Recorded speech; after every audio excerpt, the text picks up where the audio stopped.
Ella estaba dormida. Él apenas alcanzó a ver una sombra escabullirse por el pasillo. Fue la última vez que alguien tuvo contacto con Madeleine McCann. Esta es una historia real sobre la desaparición de una niña de 3 años en un aparente paraíso vacacional.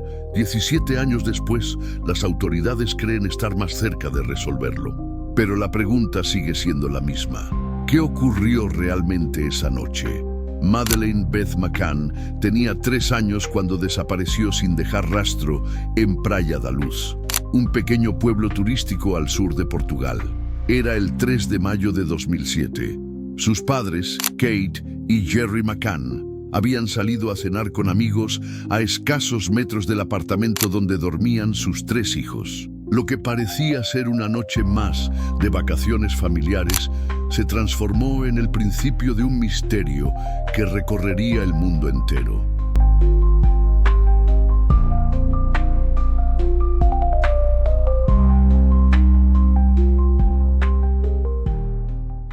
Esa noche, el grupo de adultos se turnaba para revisar a los niños cada media hora. Pero a las 22:00, cuando Kate regresó al apartamento, encontró la cama de Madeleine vacía, la ventana abierta y el horror instalado para siempre en sus vidas. Desde entonces, comenzaron años de búsqueda incansable, teorías contradictorias y acusaciones cruzadas. La imagen de Madeleine, con su característica mancha en el ojo derecho, dio la vuelta al mundo. Se convirtió en símbolo de niños desaparecidos. Mientras los McCann emprendían campañas internacionales, las autoridades portuguesas lanzaban una investigación que pronto se tornó caótica y llena de errores. En un giro inesperado, incluso los propios padres llegaron a ser considerados sospechosos por la policía local. Sin embargo, nunca se presentaron cargos en su contra.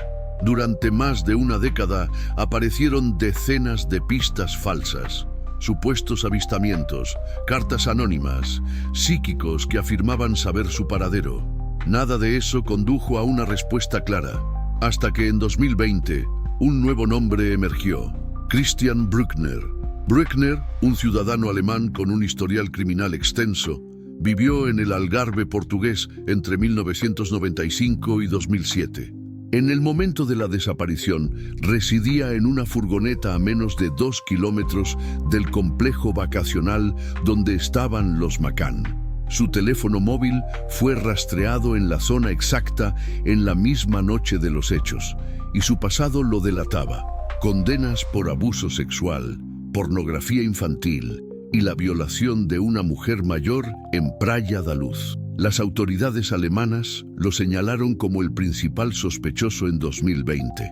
Desde entonces ha sido objeto de múltiples investigaciones, pero hasta el día de hoy no se ha presentado una acusación formal por el caso Madeleine. Sin embargo, el tiempo corre. Christian Bruckner está actualmente en prisión por otros delitos, pero podría quedar en libertad en septiembre de 2025. Si eso ocurre sin que haya una acusación concreta por la desaparición de Madeleine, podría evaporarse cualquier posibilidad de justicia. En mayo de 2023, se realizó una operación de búsqueda en una zona cercana a una antigua residencia de Bruckner. Las autoridades portuguesas, alemanas y británicas coordinaron un operativo que incluyó maquinaria pesada, perros rastreadores y equipos forenses. Se exploraron pozos, ruinas y estructuras abandonadas. Los medios especularon con hallazgos que podrían ser cruciales: restos de ropa, huesos, aunque luego se determinó que eran de animales, e incluso un arma enterrada, posiblemente del mismo calibre que Bruckner había utilizado en otros delitos. Pero una vez más, ninguna evidencia concluyente apareció. Para algunos, esta nueva búsqueda fue una señal de esperanza. Para otros, un intento desesperado antes de que el sospechoso recupere la libertad. Críticos como exdetectives y periodistas especializados aseguran que la operación estuvo basada en información imprecisa. Mientras tanto, los padres de Madeleine han mantenido un perfil bajo, pero continúan esperando respuestas. ¿Y si no fue Bruckner? ¿Y si el secuestro fue un crimen de oportunidad cometido por alguien más? Existen teorías que apuntan a redes de tráfico de menores, a errores de vigilancia en el complejo e incluso a encubrimientos deliberados. Un testigo aseguró haber visto a una mujer conduciendo erráticamente esa noche, cerca del resort, con una niña en brazos. Otra versión sugiere que alguien del mismo complejo podría haber tenido acceso al apartamento sin forzar nada. Las posibilidades son muchas, y cada una más perturbadora que la anterior. El caso McCann no es solo la historia de una desaparición. Es un espejo donde se refleja el miedo más profundo de cualquier padre. Es también un laberinto lleno de callejones sin salida, donde cada nueva pista parece más enredada que la anterior. Lo que ocurrió esa noche en Praia da Luz podría ser más simple de lo que parece, o infinitamente más complejo. Este es el punto de partida de nuestra investigación, un misterio sin resolver que ha resistido el paso del tiempo. Una niña que salió de la vista de sus padres por unos minutos y nunca volvió a aparecer. Un sospechoso con un pasado oscuro, pero sin pruebas definitivas.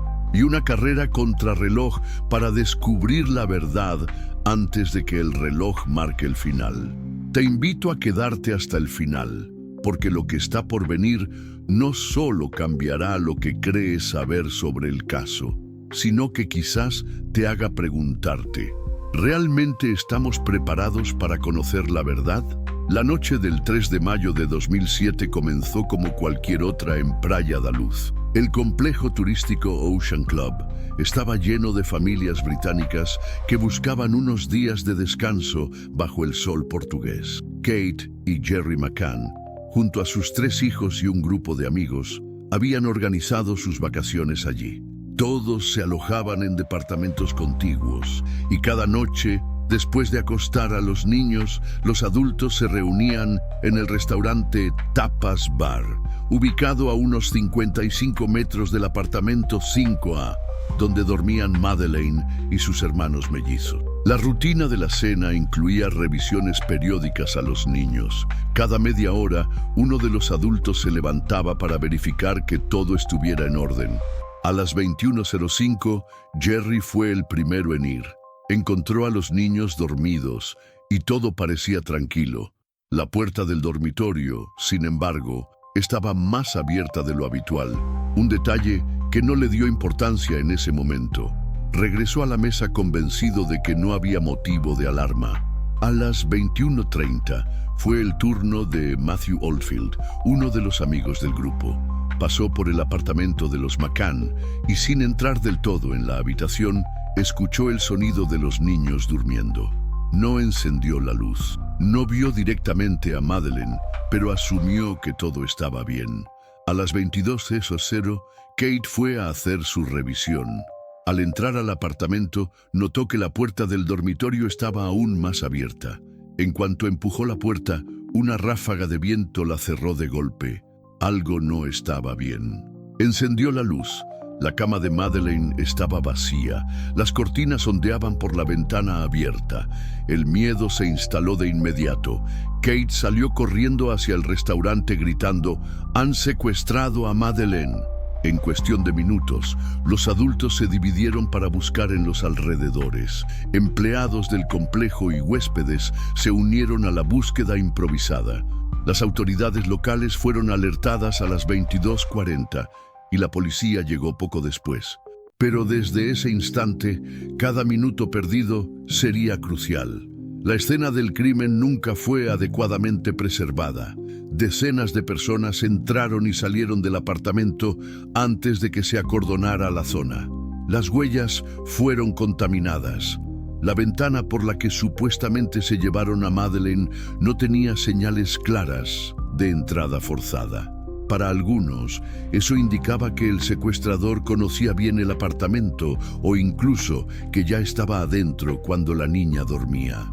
Esa misma noche, un huésped británico, Jane Tanner, afirmó haber visto a un hombre cargando a una niña envuelta en una manta cruzando la calle a las 21:15. Ella creyó que era otro padre llevando a su hijo a dormir. No se dio cuenta de la importancia de ese momento hasta mucho después. Esa descripción generó uno de los primeros retratos hablados del caso. Un hombre de complexión media, con pantalones claros y cabello oscuro. Durante años, esa imagen fue considerada clave. En los días siguientes, la investigación tomó un rumbo caótico.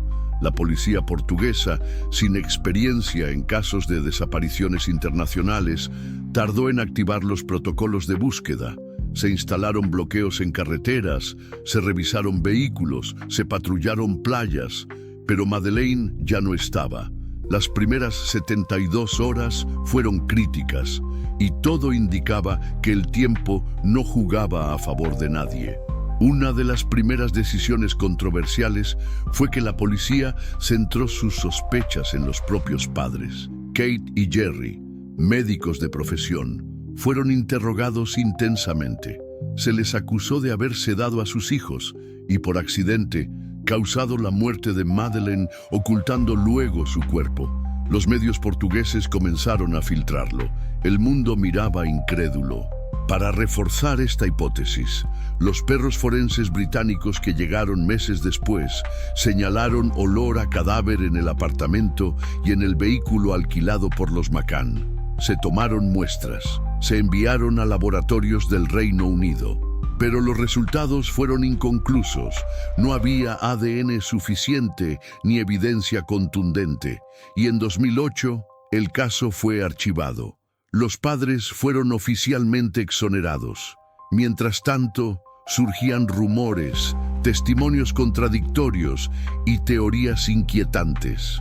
Había alguien vigilando a los niños desde días antes. Algunos testigos hablaron de movimientos extraños en los alrededores del complejo, de hombres que preguntaban por horarios y rutinas. Un informe policial hablaba de una posible red de tráfico de menores.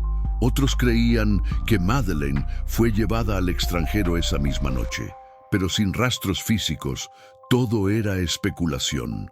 En medio del dolor, Kate y Jerry iniciaron una campaña mundial. Aparecieron en televisión, publicaron un libro, crearon un fondo de búsqueda, se reunieron con figuras políticas, desde el primer ministro británico hasta el Papa. Su objetivo era mantener vivo el caso, impedir que el mundo olvidara a su hija. Y lo lograron. Madeleine McCann se convirtió en el rostro de la infancia perdida, un recordatorio constante de la fragilidad de la seguridad aparente.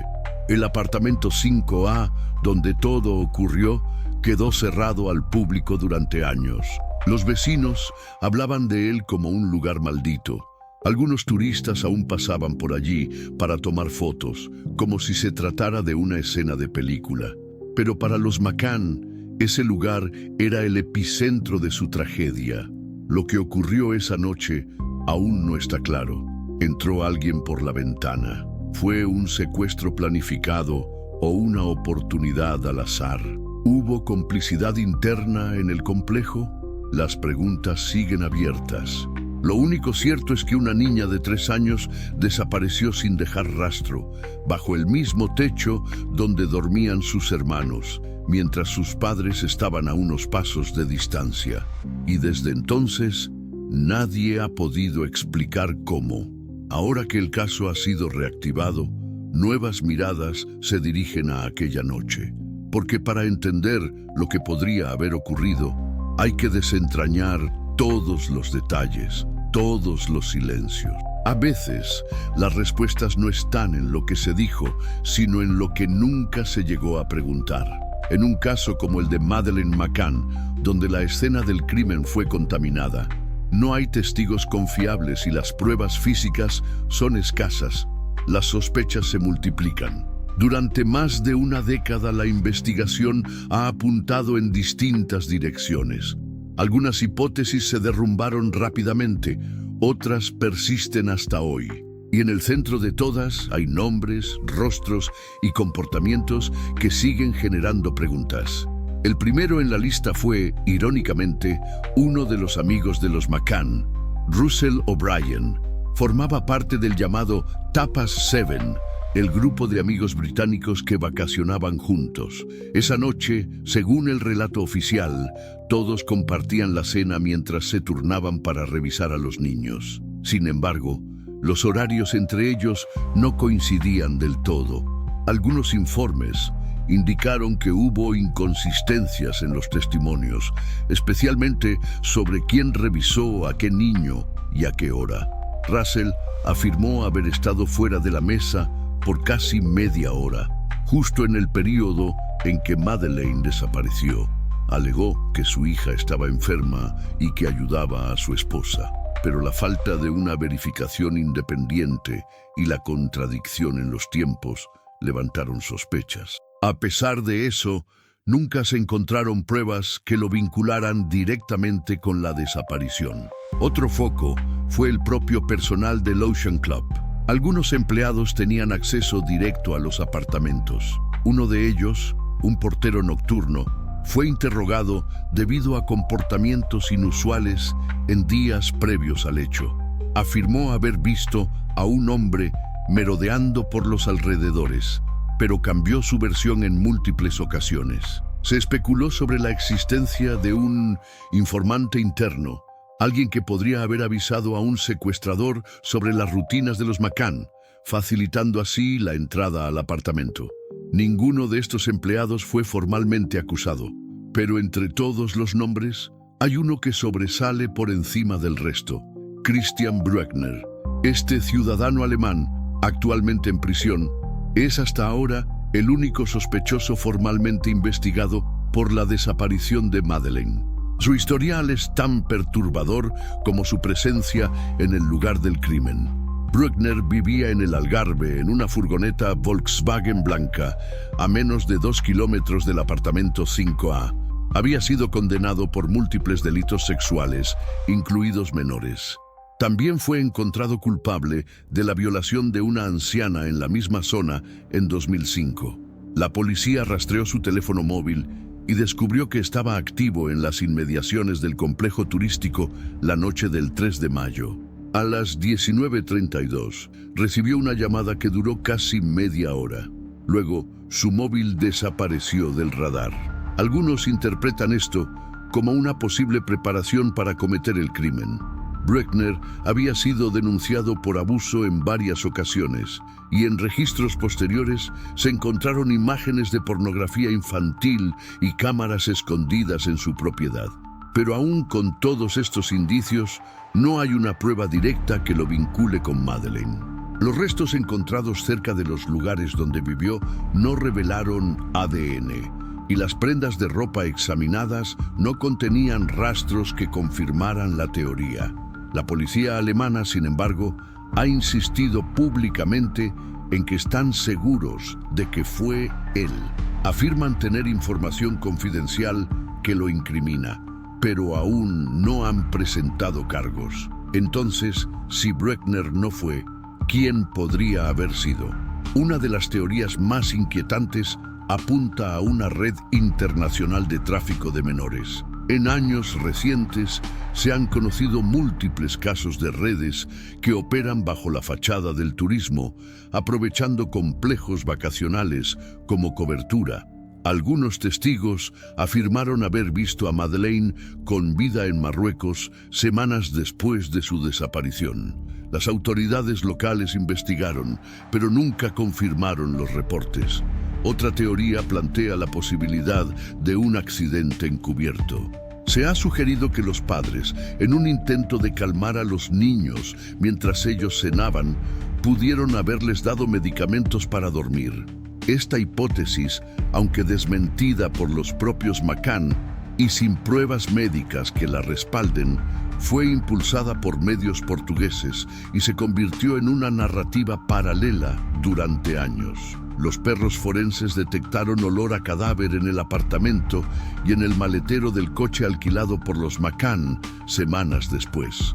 Sin embargo, los análisis de ADN fueron ambiguos y la presencia de ese olor no se tradujo en evidencia concreta.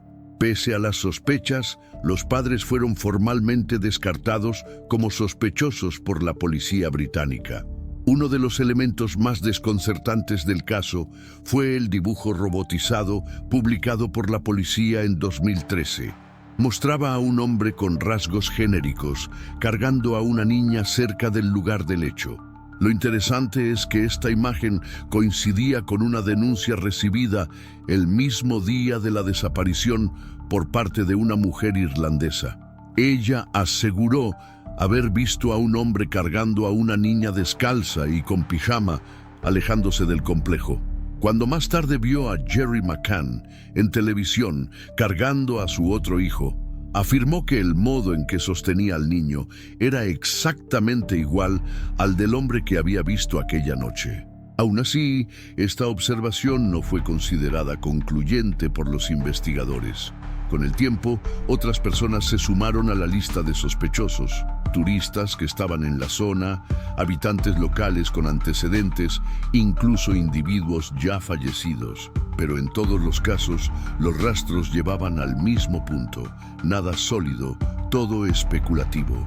La gran tragedia de este caso es que, con tantos sospechosos y tan poca evidencia concreta, cada hilo se convierte en una sombra más en un entramado ya de por sí oscuro. Hoy, Christian Brechner permanece en prisión por otros delitos. El reloj corre en su contra. Si no es acusado antes de septiembre de 2025, podría quedar libre. Las autoridades parecen convencidas de que es el culpable. Pero sin pruebas físicas, sin testigos directos y con una investigación plagada de errores, la pregunta que persiste es: ¿y si están mirando al hombre equivocado? Desde el momento en que Kate McCann gritó que su hija había sido secuestrada, la investigación de la desaparición de Madeleine se convirtió en un laberinto de errores, omisiones y decisiones apresuradas. A lo largo de los años, muchos expertos en criminología y exdetectives han señalado que, si se hubieran tomado las decisiones correctas en las primeras 48 horas, el destino de Madeleine podría haber sido otro. Pero lo que sucedió fue muy distinto. La policía local, la policía judiciaria portuguesa, tardó más de lo debido en tratar el caso como una posible sustracción criminal. Durante las primeras horas, se pensó que la niña se había perdido por su cuenta. La escena del crimen, el apartamento 5A, fue contaminada por decenas de personas entrando y saliendo antes de que se estableciera un perímetro de seguridad. No se tomaron huellas de manera sistemática, las sábanas no fueron recogidas de inmediato y la ventana por la que supuestamente fue sacada Madeleine no mostró señales de haber sido forzada, aunque las cortinas estaban abiertas y había marcas en la repisa. La falta de cooperación inmediata entre las autoridades portuguesas y la policía británica también retrasó medidas clave. No se emitió de inmediato una alerta Amber, un sistema utilizado para desapariciones de menores, y las búsquedas terrestres se limitaron a los alrededores del complejo en lugar de expandirse rápidamente a zonas más amplias. Cuando finalmente se estableció contacto con Scotland Yard, el caos ya estaba instalado. En los meses siguientes, la presión mediática internacional creció de forma exponencial. El rostro de Madeleine estaba en todos los noticieros del mundo. La prensa británica acusaba a la policía portuguesa de incompetencia, mientras los medios lusos filtraban rumores sobre la supuesta implicación de los padres. Se generó un ambiente tóxico que contaminó tanto la opinión pública como la objetividad de la investigación. La desconfianza mutua entre los dos cuerpos policiales terminó por obstaculizar cualquier avance real. Uno de los errores más discutidos fue el manejo de los perros forenses traídos del Reino Unido. Los canes, entrenados para detectar olor a sangre y restos humanos, señalaron ciertos puntos clave dentro del apartamento y en el maletero del vehículo que los McCann alquilaron semanas después de la desaparición. Estos hallazgos fueron tomados por algunos investigadores portugueses como prueba casi definitiva de que Madeleine había muerto en el apartamento y que sus padres ocultaron el cuerpo. Sin embargo, los análisis de ADN realizados sobre las muestras encontradas fueron, en el mejor de los casos, ambiguos. Los resultados no eran concluyentes ni suficientes para sustentar una acusación formal. Aún así, en septiembre de 2007, Kate y Jerry McCann fueron nombrados oficialmente arguidos, sospechosos formales en la investigación. Su pasaporte fue retenido, fueron interrogados bajo presión y se les insinuó que si confesaban un accidente, podrían evitar la cárcel. Esta estrategia, ampliamente criticada por expertos legales, fue vista como una manera desesperada de cerrar un caso mediáticamente insostenible. En julio de 2008, los cargos fueron retirados por falta de pruebas. Pero el daño ya estaba hecho. Durante los años siguientes, la investigación entró en una especie de limbo. El caso fue archivado en Portugal, y solo el esfuerzo incansable de los padres mantuvo viva la búsqueda. En 2011, Scotland Yard inició la Operación Grange, una revisión completa de todo el material existente.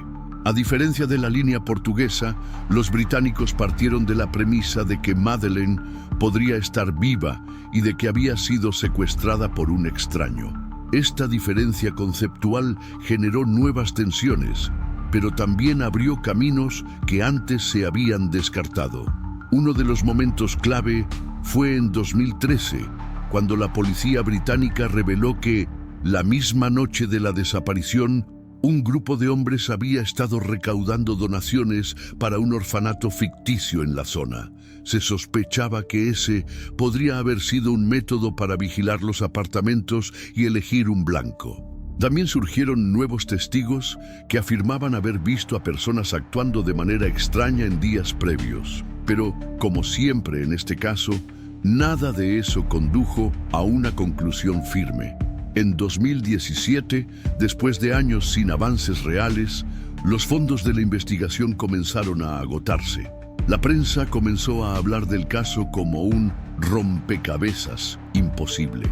Pero en 2020, un nuevo rayo de esperanza.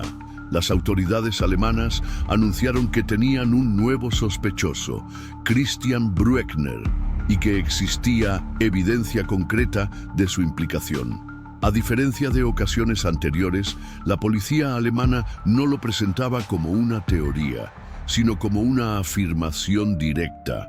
Sin embargo, hasta hoy no se han mostrado pruebas al público.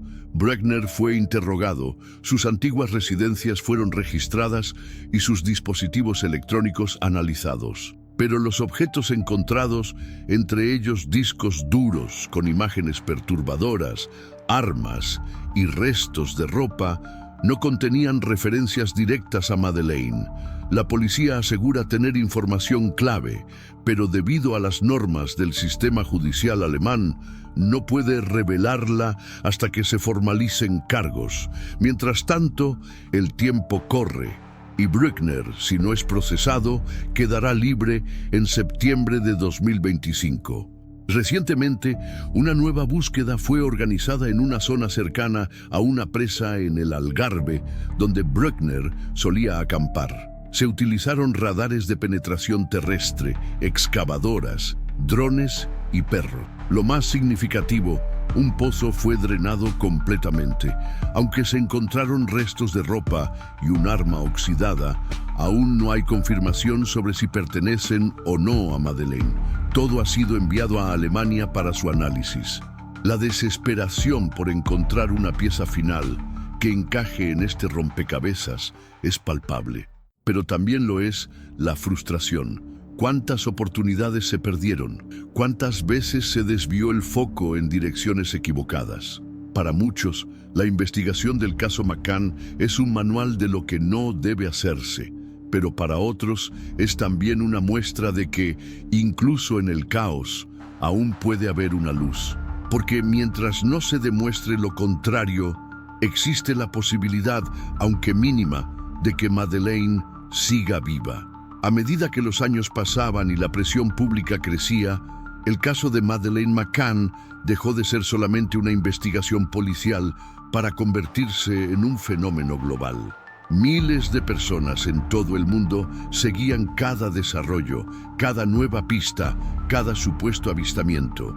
Pero, con el tiempo, la línea entre la esperanza y la ilusión se volvió cada vez más difusa. Y lo que quedaba era un archivo lleno de pistas falsas, teorías desconcertantes y giros que confundían más de lo que aclaraban. Uno de los momentos más caóticos se vivió entre 2008 y 2013, cuando la investigación estuvo prácticamente paralizada en Portugal, pero seguía viva en los medios. En esos años surgieron decenas de informaciones contradictorias. Personas aseguraban haber visto a Madeleine en aeropuertos, centros comerciales, playas y hasta en monasterios. Una de las más comentadas ocurrió en Marruecos, donde una turista noruega afirmó haber visto a una niña con gran parecido a Madeleine caminando con una mujer mayor.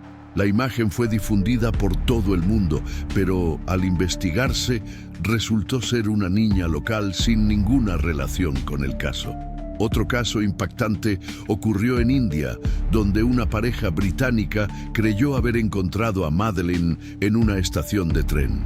Incluso hubo una breve confrontación con una mujer que acompañaba a la niña.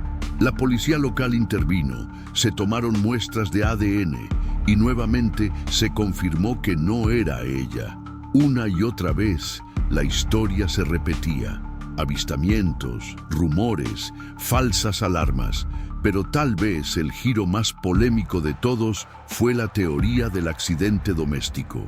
Esta línea, que comenzó a circular en medios portugueses y fue adoptada por ciertos sectores de la policía judiciaria, sostenía que Madeleine podría haber muerto accidentalmente en el apartamento y que sus padres habrían ocultado el cuerpo para evitar perder la custodia de los otros hijos. Esta versión se apoyaba en los hallazgos de los perros forenses que marcaron presencia de sangre y olor a cadáver. Sin embargo, como se mencionó anteriormente, ninguna prueba científica logró confirmar esa teoría.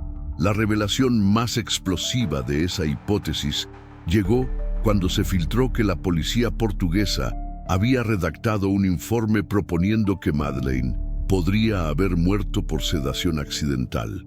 El documento sugería que los McCann podrían haber usado calmantes para dormir a los niños mientras cenaban. Los padres negaron vehementemente cualquier uso de sedantes. El escándalo mediático fue tal que el caso pasó de una tragedia a un campo de batalla moral entre quienes apoyaban ciegamente a la familia y quienes los veían como responsables indirectos. Otro elemento perturbador en la investigación fueron los llamados avistamientos encubiertos. Personas que decían haber visto a un hombre cargando una niña en la noche de la desaparición. Uno de estos testigos, Martin Smith, declaró que vio a un hombre caminando apurado con una niña dormida en brazos cerca de las 22:00, exactamente la hora en que Kate McCann descubrió que Madeleine no estaba. Smith no identificó al hombre, pero más tarde dijo que la forma en que Jerry McCann cargaba a su hijo en brazos era inquietantemente similar a la del hombre que había visto. Aunque nunca se pudo comprobar que fuera él, esta declaración alimentó teorías conspirativas durante años. Años más tarde, en 2013, Scotland Yard divulgó una nueva imagen creada digitalmente con base en testimonios. Era un retrato robot de un hombre sospechoso, con rasgos genéricos, que había sido visto merodeando por el complejo los días previos a la desaparición. El retrato provocó una oleada de llamadas y pistas en varios países, pero como tantas otras veces, ninguna condujo a Madeleine. En paralelo, también surgieron testimonios sobre la posibilidad de que un empleado del resort o alguien con acceso privilegiado hubiese participado en el secuestro. Se habló de trabajadores que sabían que los niños estaban solos cada noche mientras los padres cenaban. y de cómo ese patrón pudo haber sido observado con antelación. A pesar de las sospechas, la policía no encontró pruebas suficientes para investigar profundamente esta línea. La narrativa más siniestra de todas, sin embargo, fue la que apuntó a redes internacionales de pedofilia. Algunos investigadores independientes y periodistas de investigación afirmaron que el modus operandi de la desaparición coincidía con operaciones anteriores de tráfico infantil, acceso fácil, ventanas de vigilancia, eliminación rápida del lugar del crimen. Algunos exagentes del FBI llegaron a afirmar que Madeleine podría haber sido encargada por alguien y que el secuestro fue planificado con antelación. Estas afirmaciones, aunque impactantes, jamás fueron confirmadas oficialmente. Con cada año que pasaba, el caso parecía retroalimentarse a sí mismo. Nuevas teorías nacían de viejas preguntas no resueltas. Y con la aparición del sospechoso Christian Brechner en 2020, todo cambió de nuevo. La policía alemana anunció que estaba casi segura de que él era el responsable. Pero la gran reviravolta vino con su propio misterio. La supuesta prueba clave nunca fue revelada. Afirmaron tener datos confidenciales que vinculaban a Brechner con la desaparición, pero no podían mostrarlos aún. La opinión pública se dividió. ¿Era esta la solución definitiva o solo otro callejón sin salida? En los últimos meses, las operaciones de búsqueda se han reactivado. En junio de 2025, una nueva excavación en un área remota cercana a la presa de Arade, donde Brechner solía acampar, reavivó las esperanzas. Equipos forenses removieron toneladas de tierra, buscaron en pozos, analizaron restos de ropa, incluso encontraron un arma oxidada. Pero hasta el momento ningún hallazgo ha sido relacionado directamente con Madeleine. Todo está siendo analizado en laboratorios alemanes y británicos. Lo que más sorprende es cómo, a pesar del tiempo transcurrido, el caso sigue vivo. En la cultura popular, en los noticieros, en foros de Internet. Y esa persistencia es alimentada por el hecho de que nunca hubo un cierre. Cada pista falsa, cada testigo confuso, cada teoría sin resolver, contribuyó a construir una narrativa donde lo único claro es que nadie sabe lo que ocurrió en realidad. Y mientras nos acercamos al momento en que Christian Brechner podría ser liberado, la presión crece. Si él es realmente el responsable, ¿quedará impune? Y si no lo es, ¿quién está libre allá afuera? ¿Quién fue la última persona que tocó la mano de Madeleine antes de que desapareciera en la oscuridad? Durante años, todos pensaron que el caso de Madeleine McCann terminaría como tantos otros, en un archivo cerrado, con más preguntas que respuestas. Pero en los últimos meses, una combinación de nuevas pruebas, presión pública y un reloj que no deja de avanzar ha forzado a las autoridades a moverse con una urgencia que no se había visto en casi 2 décadas. El centro de toda esta tormenta sigue siendo el mismo: Christian Brechner. Según las autoridades alemanas, la información que poseen no solo lo sitúa en la escena del crimen, sino que indica que él estuvo en comunicación directa con una persona desconocida poco antes de que Madeleine desapareciera. Esa llamada telefónica, realizada desde un número portugués a su móvil, fue rastreada exactamente a la zona del Ocean Club entre las 19:30 y las 20:00 del 3 de mayo de 2007. Lo más desconcertante es que tras esa llamada, Brechner apagó su teléfono. No volvió a ser activado hasta el día siguiente, lejos del Algarve.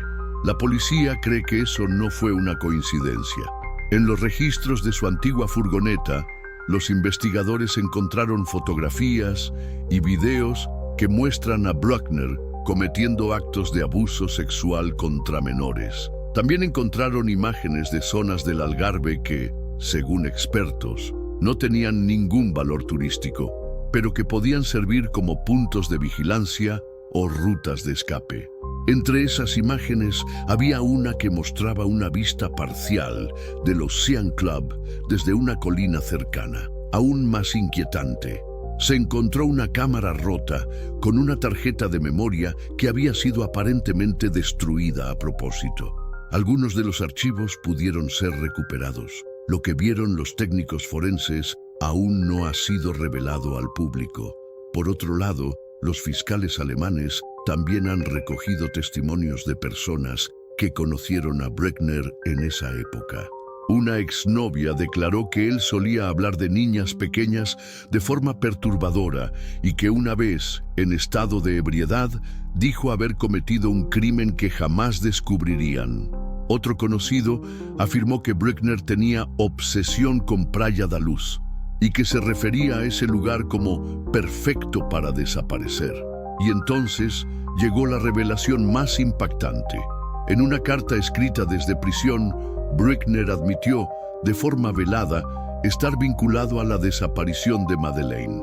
Aunque no confesó directamente el crimen, utilizó un lenguaje críptico para describir una noche de caos y mencionó que una pequeña vida se apagó bajo la luna portuguesa.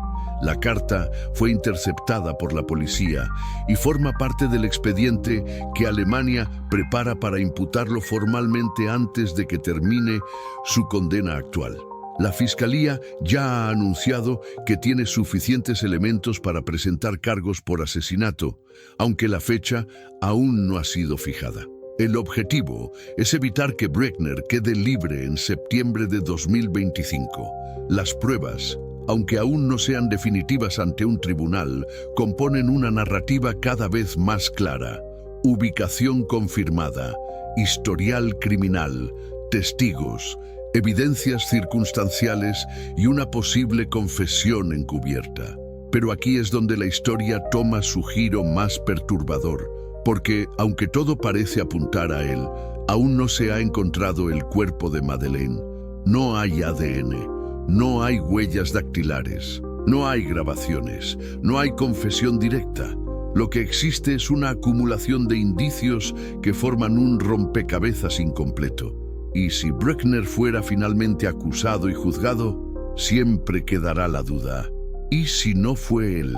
Este caso ha sido, desde el inicio, un espejo de nuestras propias incertidumbres. Nos aferramos a teorías, queremos encontrar culpables, necesitamos cerrar historias. Pero la desaparición de Madeleine McCann no es una historia con final claro. Es un abismo, un espacio lleno de suposiciones, verdades a medias y silencios deliberados. Es un crimen que ocurrió en la cotidianidad de unas vacaciones familiares, en un entorno donde nadie creía que el mal podía entrar. Lo más desgarrador de todo es pensar en los minutos exactos, en el instante preciso en que alguien entró en ese apartamento, vio a Madeleine dormida y decidió llevársela.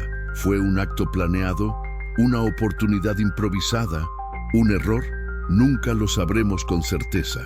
Lo que sí sabemos es que durante 17 años, miles de personas buscaron una respuesta, y que esa respuesta, quizás, nunca llegue por completo. Para Kate y Jerry McCann, la desaparición de su hija no solo cambió sus vidas, cambió la forma en que el mundo mira las desapariciones infantiles. Desde entonces, protocolos han sido modificados, sistemas de alerta se han activado, investigaciones internacionales se coordinan de otra manera, pero nada de eso les devuelve a Madeleine. A día de hoy, los McCann continúan con su lucha. Cada cumpleaños, cada aniversario de la desaparición es una herida abierta. Han dicho que, incluso si se confirma la muerte de su hija, solo desean una cosa: saber qué ocurrió, poder enterrarla, poder cerrar el ciclo, porque el verdadero infierno, dicen, no es la pérdida, es la incertidumbre eterna.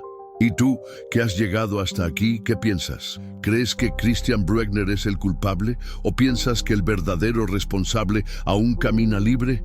En un caso donde todo parece apuntar a una sola persona, a veces lo más aterrador es considerar que todos podrían estar equivocados. Durante todo este tiempo buscamos al culpable en el exterior, pero quizá, solo quizá, el asesino siempre estuvo más cerca de lo que imaginábamos. ¿Y tú? ¿Acertaste en tu sospecha? Cuéntanos en los comentarios. El crimen aún no está resuelto, pero esta historia al menos te pertenece.